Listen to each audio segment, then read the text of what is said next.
Hey folks, Jason Wygant here. This is a special edition of the Racer X Podcast Network. We have a media roundtable audio recording from the Minneapolis Supercross on Saturday. Now, media roundtables in Supercross are exceedingly rare, to the point where I don't remember one ever happening with folks from Feld Entertainment, who are the promoters of Monster Energy Supercross. Now, the principals that were at this media roundtable are actually quite familiar. Todd Gendro has been a huge part of Supercross since, I believe, the late 90s, and Dave Prater not too much newer than that. So these two have been familiar faces at the races for almost 20 years. But even though those of us on the inside know them well, and we have their email, and we have their cell phone numbers, and we can call them if we have a question, the idea that the media just had a half hour or an hour to just ask whatever was on our mind is exceedingly rare. So rare that I don't remember this scenario ever happening again. But there was no choice this time. Major news last week from San Diego when there was simply too much lime mixed into the soil on top of the wet dirt, and riders got splashed, they got burned, a lot of their motorcycle parts were destroyed. It was a PR crisis, and as I mentioned on my Exhaust podcast last week, I really think Feld did an excellent job of handling it from a PR standpoint. They got out a great statement that was open and honest. They communicated with the riders directly. They called them on the phone. And then they held a media roundtable with us to try to answer any other questions anyone would have. And they didn't even restrict this media session actually to just questions about San Diego. They let us ask whatever the heck we wanted. So I decided to turn on the recorder, and you got to hear the audio here yourself. Big thanks to Todd. He is a vice president at the company, and Dave, who is the director of operations for Supercross. Feld Entertainment is one of the new owners of Supercross. It's been about 10 years since Feld has owned Supercross. But even going back to previous ownership, Todd and Dave were the guys running the races anyway. So these guys have been around. They are motorcycle people. Todd himself even had a pro license and qualified or attempted to qualify for some Supercrosses. I don't know if he ever made one. But these are definitely dirt bike people, and they represent the Feld family. They will mention Kenneth Feld, who is the owner of the company, in this roundtable as well. In attendance were myself and Steve Mathis from Racer X. We also had representatives from the artist formerly known as Trans World Motocross, temporarily at least called Swap Moto Live, MXA, Vital MX, Stéphane Legrand, French journalist, and Dirt Bike Magazine there as well. And everyone enjoyed this format so much, we expect to have a few of these each year in Supercross now going forward. So see, something good came out of San Diego. Better communication. And it starts right now. Basically, we added to sand. We've done that for quite a few years, probably since 2009, 2010. Because the pellet lime doesn't have very much dust, but when you add it to sand, it has even less. So it's not bad for the guys spreading it. But basically, we go out and we do it just like a construction site or just like you would on a farm. It's used every day in construction. It's used every day in agriculture to firm up soil. It's a soil solidifier. So we pulled it. We started putting the lime down about 245 roughly. And just as soon as we got it spread on the start straight, which was the worst spot, and that one bowl berm between the two whoop lanes at 320, you guys were all there. Like I said, it just came down on us hard and fast. And our theory, which we think is a pretty good one, we're going to get some experts to make sure that what we're thinking is right, or hopefully they'll concur with us, but is that all that water came down so hard and so fast that the lime didn't have a chance to activate with the moisture in the dirt, and a lot of it got washed into that huge mud puddle that was on the start, and that's what caused it to have a higher concentration, that water right there to have a higher concentration of lime than typically it does. And it didn't really percolate down through the dirt at all. Like that whole, most of the first part of the race, it sat there the entire time. You guys saw it, guys were taking off, and it was just splashing like a swimming pool. So amazing photos. Yeah, unfortunately, I guess it's a positive. We got some good photos, right? But so that's how it all went down. None of us were aware that there were any issues during the race at all. I wasn't aware until I actually landed in Dallas the next morning. or next probably about 4 p.m. and saw Roxon and Courtney's post about Kenny having problems with his nipples and stuff. So that's when I started looking at other guys' Instagrams and saw the other issues. And then landed Sunday night, got to the office on Monday, met internally quickly about it, and then started calling riders and just trying to talk to them about what happened, assess what was going on with them and their motorcycles, and went from there. But we spent basically all of last week calling riders, talking to them, apologizing for the situation, and trying to figure out, what we're going to do moving forward to make sure that doesn't happen again. Currently, we suspended the use of lime. There's no lime in the track here in Minneapolis. We're moving forward, until we have some more dialogue and discussion about how we're going to do that moving forward. But as you know, over the last 20-some years, the use of lime, as Dave said, has been necessary. It's used in two purposes. It's used operationally. When you bring in import 700 truckloads of earth, 7,000 cubic yards, it's needed to firm up the base. That's needed to roll in that many rigs into here to dump the earth and move around and move out and then shape the stuff. And then the other part is having a safe, raceable track for the riders. As you know, with the softness, you're going to get more ruts. We try to reduce that by the use of lime. So most of that stuff is done. It has been done at the stockpile location before it's even brought to the stadium itself. So naturally, it comes in, it gets mixed with the earth there. It has its time to do its effect. It's laid out, sculpted, and then by the time the guys even get here by Thursday, Friday, Saturday, then it's done its job. The lime returns back to a pH neutral, and it's gone. What lime does is actually boils the moisture out of the dirt, as most of you know. For those that don't, it does. It doesn't actually soak it up. It evaporates the moisture. So. And just so everybody knows, I think there's a lot of misinformation out there. Lime is just limestone that is crushed up. It's baked at about 900 degrees, which is what causes the reaction. It causes the ability to react with moisture. And then once it's reacted with the moisture, it's basically limestone again, as far as I know, and I've done quite a bit of research on it. We're going to get some. There's no cumulative over the years if you're using the same dirt over and over. No, I don't believe so. We're going to hire some experts to make sure that happens, but I can tell you, like Todd will probably allude to, I can just tell you now. So the EPA came out to San Diego after the fact, Wednesday, Thursday, took some samples, did everything else, and they're like, it's fine, everything's good. It all passed. Again, most all of our homes that are sitting on some ground. This was a very unique circumstance and situation. Feld had no intent to injure or create anything that has ruined or oxidized stuff on a motorcycle by any means. I think most of you know that stuff. So it was a unique circumstance. I think what Dave alluded to here earlier is we're going to reevaluate some of those things in outdoor settings.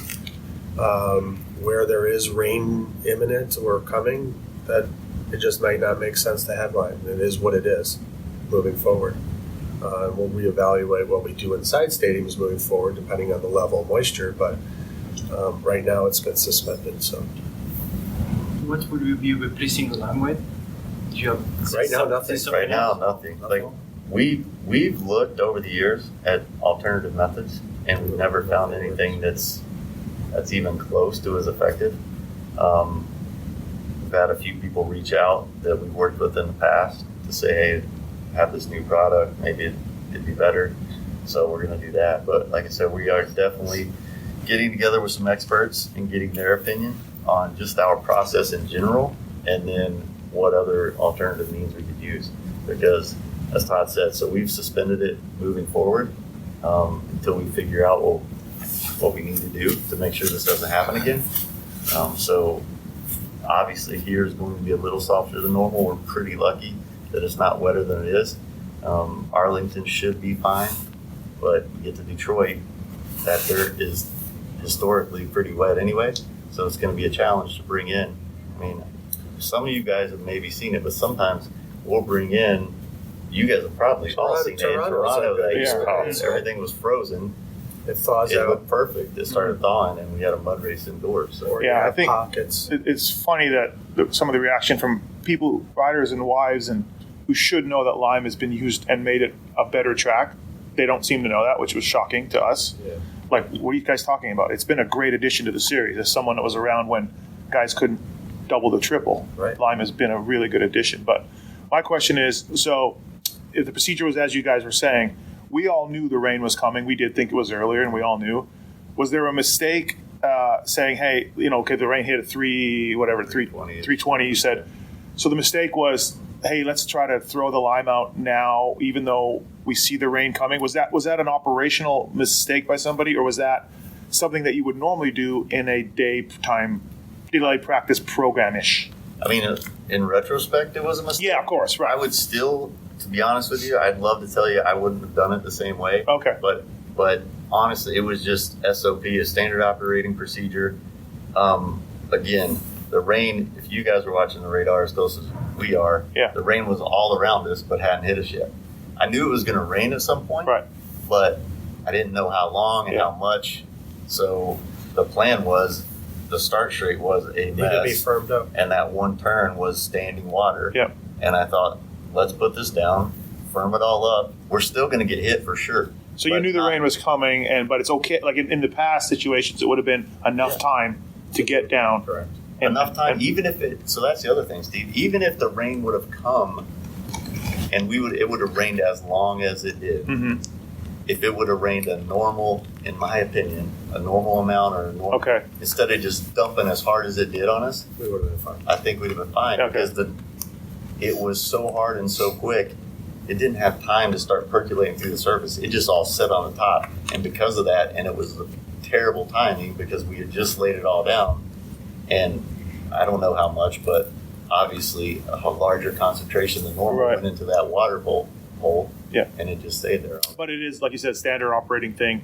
We know we're going to get rained on, but we're still going to use lime, and you've done Has it in that the happened past. before, where rain was Yeah. coming, but you used it Yeah. and it still worked? And you're fine. Happened all, Yeah. it Yeah. happened Right. all the time, Right. and it Yeah. actually started like talking to the riders earlier this morning, and you guys know this as well. The line was still working throughout the day. It actually worked probably too well because then it stopped raining and it Yeah. started firming everything up. Yep. So it would still have worked, and Yeah. it was working. It was just that one huge big Yeah. puddle that we feel was the issue. Does that stadium not drain well?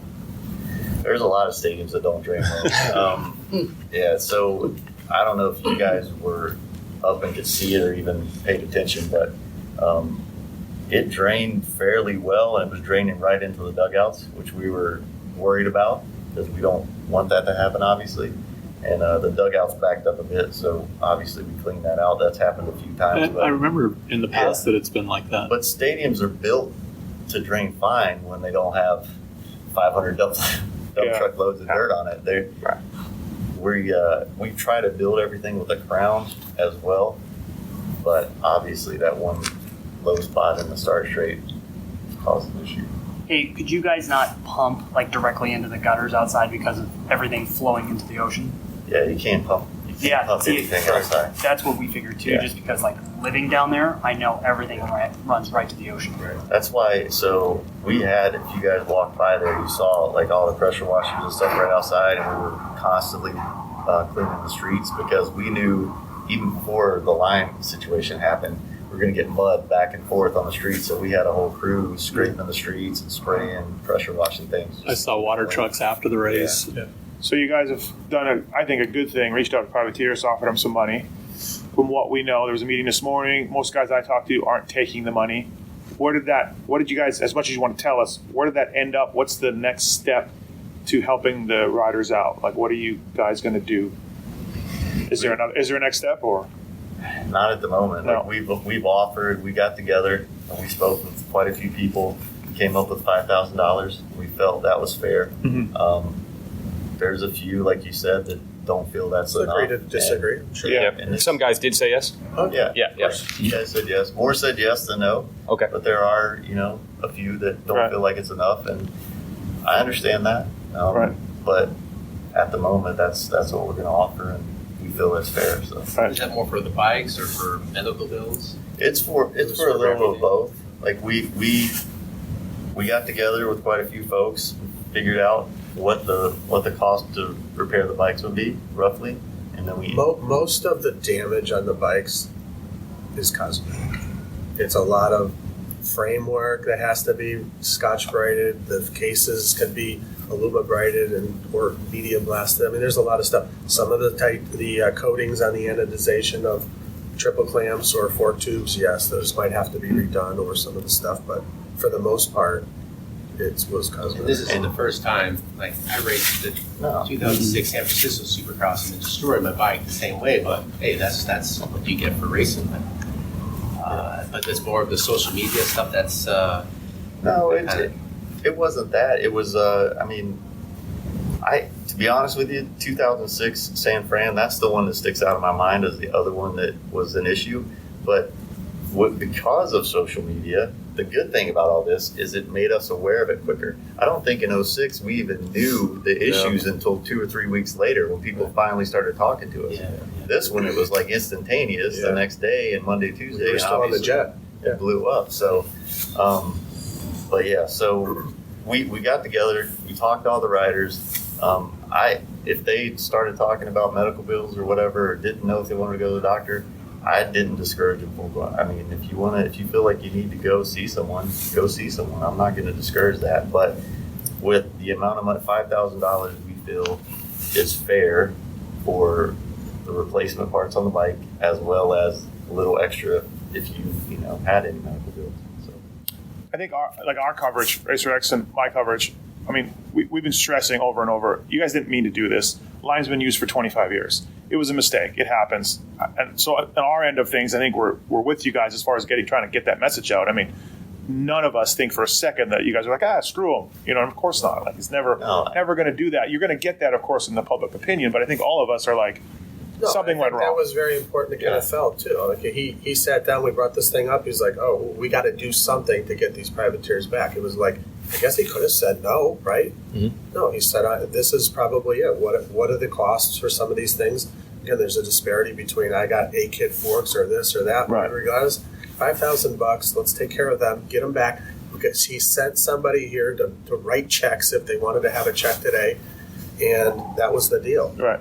So there's agree to disagree. I understand that. Yeah. That can be addressed at another point, but and I think he said take care of them, and that was the plan. Yeah, and I think our coverage is like, hey, these guys, it was a mistake. They didn't mean to do this. What about the factory? So is that just privateers, or factory teams are also asking for money, or how does that work? Because there are different levels. The factory teams, we talked to all the OEs. Yep. And obviously they're not pumped that their bikes are destroyed. But, it's varying levels. But at the same time, like you said, basically some of the factories are going, hey, in a mud race, our bikes are pretty much destroyed anyway. I see. Yeah. So, plus there's a lot of give and take between what they get from the event and things that offset that stuff. So. Okay. So they haven't been as vocal, or there hasn't been as much of a need on their side. There's a few. There's a few that are concerned more about the use of lime. Yeah. But again, I think it's just once we're all educated as much as we can be, and everyone understands that it's not a toxic carcinogen. And it's something I would say every day. What's more dangerous is not using lime and having massive ruts and catching your pegs and doing. And that's what we've tried to yes, exactly. And that's kind of been what we've said all along is there's got to be a delicate balance because without lime, the face of the triples are going to rut up a lot quicker, and you only have so much time. What old Atlanta used to look like? No, it's been a huge addition to every track in the series from when I started. First handful of races this year, that we've had a lot of rain. Take the lime out of that, and would the track have been as good or not? Or I don't even know if we would have had some of those events. To be honest with you, that's the truth. Some of that stuff, you guys have probably been around long enough that you've been there as early as Tuesday or Wednesday when trucks are coming in, and it comes out like Jello sometimes without lime. So are you worried about Detroit then? Suspending the use of lime, we could have a real bad track in Detroit. We're definitely worried about Detroit, and we're going to have to figure out. Like I said, we're going to get on the phone first thing Monday morning with some. I think that was just some initial gut reaction was let's suspend that. I think that there'll be some additional discussion after this weekend with all the top level teams of the usage moving forward. I think it was just an initial, Right. There'll be more discussion, but right now we suspended it, obviously, and we'll evaluate that moving forward. Other than the privateers and actual factory teams, KJSC kids went out, albeit they only made 3 corners. A bunch basically went face first into that whole area on the start straight. Did you guys have any conversation, any of the 50 kids' parents? Yeah, all of them. Yeah, we've reached out to all the parents. So far, everyone's been great. There was one little guy that sounds like he had the same kind of symptoms as some of the others with, stuff on his legs and stuff, but everyone's been fine. It was just superficial stuff, so they've been great, and they were happy that we reached out. And obviously, I've told them all, like, I have a 7 and a 9-year-old, and if I would have had any kind of inkling that there was any kind of situation like that, there's no way they would have went out there. But you're 7, 8 years old, and you dreamed about this day, and it was going to suck. We all knew it was going to suck for them, but it's better, in my opinion, to put them on that muddy racetrack than they don't race at all. So, was there the parents actually decide? Like I heard a show of hands or something that they wanted to do it, right? KTM wanted to do it. They asked us, and again, I got a soft spot for that age group, especially right now. And I said, I hate that they're going out there in it, but I get it. And so KTM did ask the parents, and they wanted to go. That's usually their standard. Let the parents choose, right? Yeah. So they wanted to do it. Yeah, for sure. I mean, they've been excited for it. Most of the parents that I talked to, and I didn't talk to them all, Mike, Buey, and myself have made all the calls, but most of them that I talked to were just more bummed that it was muddy and they only got 2 or 3 corners. Because their kids obviously are all excited, and that's all they got to race. Yeah. Have you gotten any pushback of riders trying to okay, it's not just about San Diego, it's not just about Lyme. This is our chance to establish a dialogue for the future of other things. Has that come out of this as well? Yeah, for sure. We talked about it this morning. We talked to him about it this morning. Actually, I thought it was a great conversation. It is. Yeah. It's a positive thing. And I told him I'll take 100% of the blame, but none of us talk enough. We're all going. I get here worried about an event. They get here, they're worried about racing.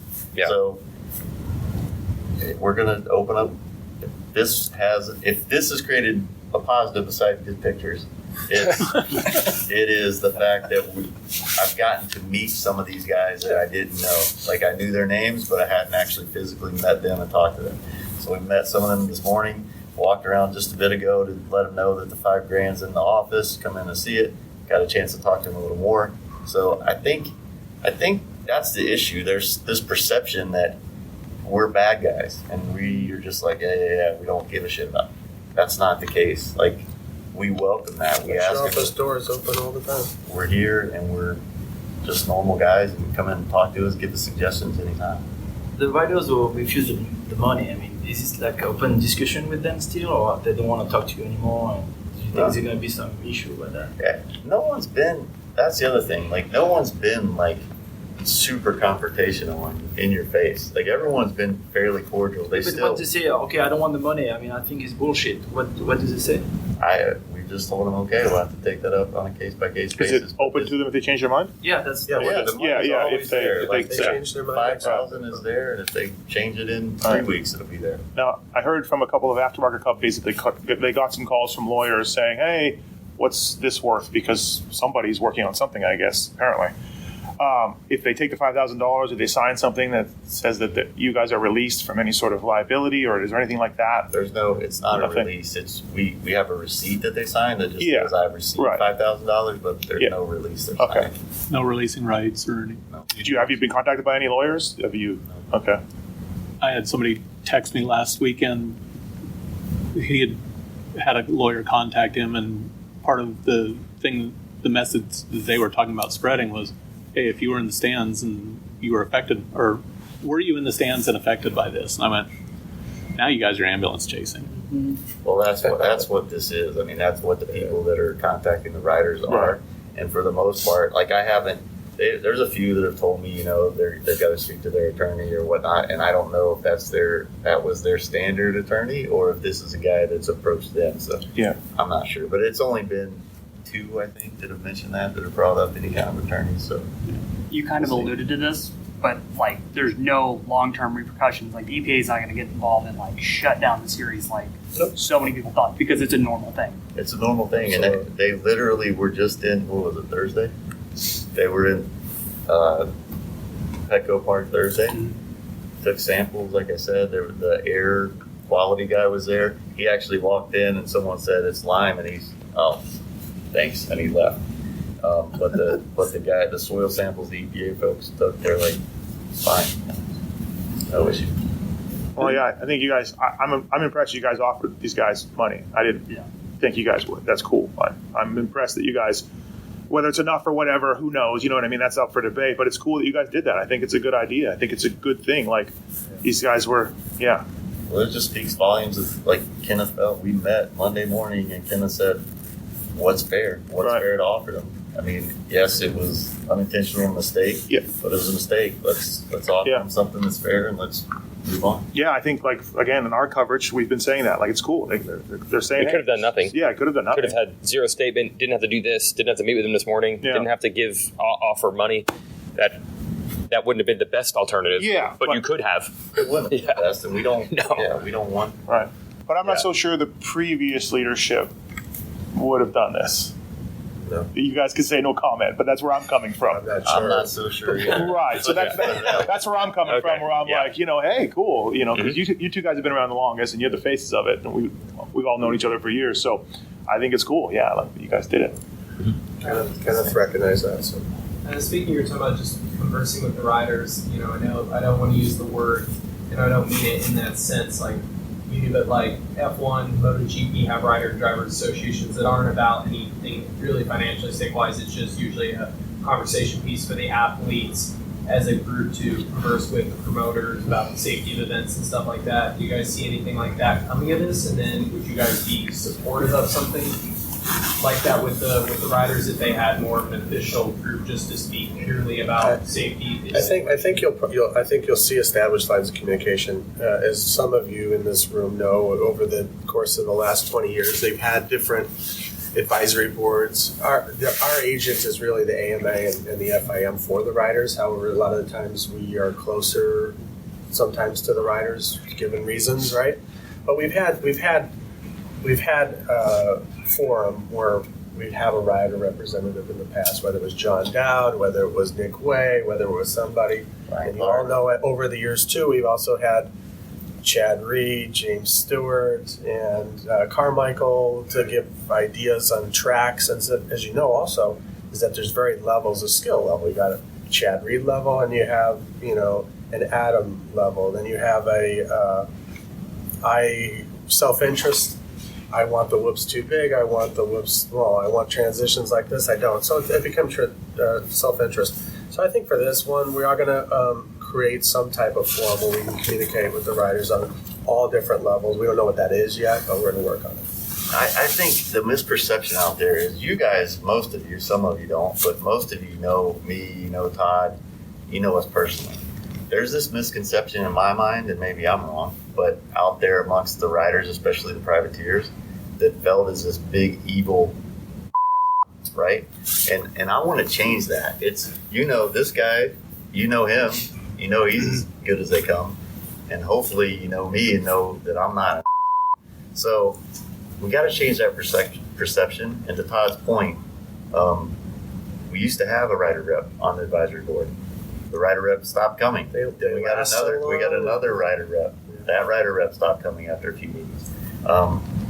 It's almost, I obviously don't want to make it mandatory, but it almost has to be like a mandatory meeting where they've got to be there. Time and effort. It is. It's time and effort, and it's tough. But the thing is, we're all Supercross. Like, the riders are Supercross, the AMA is Supercross, you guys are Supercross, and we're Supercross. And there's too much just negativity, and there's too much non-communication out there. And I think we need to come together and at the very least, talk to each other and understand where the other one is coming from. Because we all show up on Saturdays and we all do our thing. But like I said earlier, I'm focused on events. Sean's focused on PR. You guys are obviously focused on press. They're focused on racing. If we all talked to each other and knew where each of us was coming from more often, it's only going to get better. And I think it's only going to be better for the sport in general. I I think where that evil might be created, that cloud that you kind of see is, I think, what it comes down to money. Like, ever since from 2 strokes to 4 strokes, the purses have kind of been the same. The bikes, the cost of everything has gone up, and that's what I hear the biggest is just like the cost is so much more, and the privateers are making the same amount of money going to the night show or to the mini minutes, or sometimes even less than it was. It's not less than it was. Like, if you look, so for the past, I don't know how many years, we've added, instead of adding to the top guys, we've added from the bottom up. So it'd be interesting to take it, and I'm sure Steve has it somewhere. We've had many conversations about this. But it'd be interesting to take it from 10, 20 years ago and look from the bottom up. And that's our plan moving forward. And it is not where it needs to be, but we're not where we need to be as a sport overall. I think sometimes we're all in the heat of this, and we think we're NASCAR or the NFL. We're not. We want to get there, and we're pushing hard to get there, but it's expensive to rent these stadiums, and we got to keep growing it in order. My point is, if we can grow the sport, then everything else is going to grow. And this stuff like that happened last week on social media and everywhere else is just bad for all of us. Not just us, it's bad for everybody. So, personally speaking, don't you think the PR came a little bit too late on Tuesday? Because people were wondering what was going on. That was a function of gathering the facts. I mean, we could have come out Monday morning and said something that may not have been right or correct. I mean, we spent 48 hours in a boardroom with these guys trying to collect as much information as possible so we could make an accurate statement. And then, I think it's fine. And then since Tuesday, we've had more information, which is why we're having a meeting here. Dave taped a piece that's going to run on air tonight that updates the statement.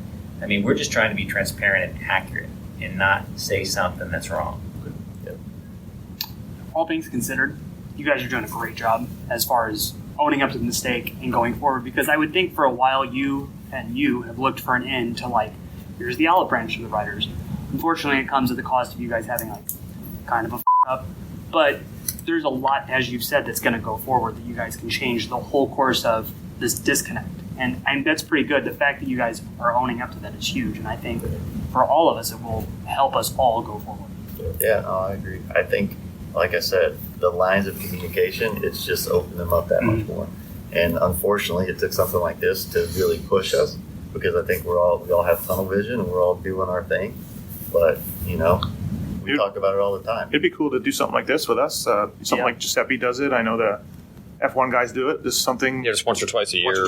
Yeah, that's all. Gather the media together and gather like Dave, and I think it'd be great. Because then it puts a face to it instead of this evil empire. It puts a face to you guys, and there's no denying. Like, no, Prater's worried about it. Gendro's worried about it. They're gonna fix the problem. Yeah, because of this meeting. We were going to probably do it anyways. Because of this meeting, we'll have our review pod, and we'll be like, hey, this is what happens. Feld's trying to do this. They're working hard. 3 times a year would be wonderful. Yeah. And I think we know. We used to have photographer meetings back in the days when we met before Supercross. That's cool. And I think we know that you used to race. You race at this level. And we know you're the same, regardless who's on the company. You've been in every race and met every rider through the years. We know that. But there's probably a ton of fans that have no idea that the people operating these events literally are dirt bike people at all. And we know it, but without interviews with you guys for you to explain that, the fans probably don't know. So when something goes sideways like this week, they're probably like, well, who are these guys? I think that we could share that would help. Yes. Stuff. Probably. Like Profit margins and stuff would be great. I'm joking. No, but I think we beyond just the scope of like what happens every day at the live event. It's like we're working with the MIC, with the OEMs on how to engage new customers, new consumers in motorcycle business so that we have a sport in 10 years. Yeah. That's where our heads are at right now. We're just trying to figure out how do you introduce new customers to the business. Outside of the ring of like, I'm a hardcore enthusiast, there's like another 9 million people that might like Supercross but that don't go. Yeah. We're trying to reach those new people. How do you do it? There's not new kids coming into the business buying motorcycles. That's right. How do you do that? Yep. Well, we're working on a plan with the Motorcycle Industry Council to do those things, like the Ride Initiative that we started last year, I think. Yep. So there are some things like we can share that will help perpetuate I think storyline and other stuff for you That's guys. great. If we get together, we meet, and you guys tell us that, and help us push, helps our jobs too, right? Helps us give something to talk about, helps us to throw something out there at a time, you know. So I think we apologize because like we're go. Right. Go. Yeah, well, I think Dave captured it perfectly. We are all just doing our own thing, you know. Yeah, and we all have your cell phone, but we unless it's an emergency, Dave's busy. Right. Leave him alone. Pretty much. Right. I think you know what? He could schedule the 3 times right now. Tomorrow on Monday and say, here's the 3 dates that we're going to be available at these stadiums. Let's have this meeting. This is a fact, and if I've ever missed any of you, it's just because the amount of texts or the amount of emails went so far that I forgot to get back to you. But if you text me or call me or email me, I will eventually get back to you. And don't worry about sending a second or a third if I don't, because on the 4th, call me. I want but I really would rather you guys call me and talk about it, and I appreciate it. Jason does it every now and then. Steve does it every now and then. When he doesn't do it, he and I talk about it. but it's because here's what I told, and I've told Steve this a few times.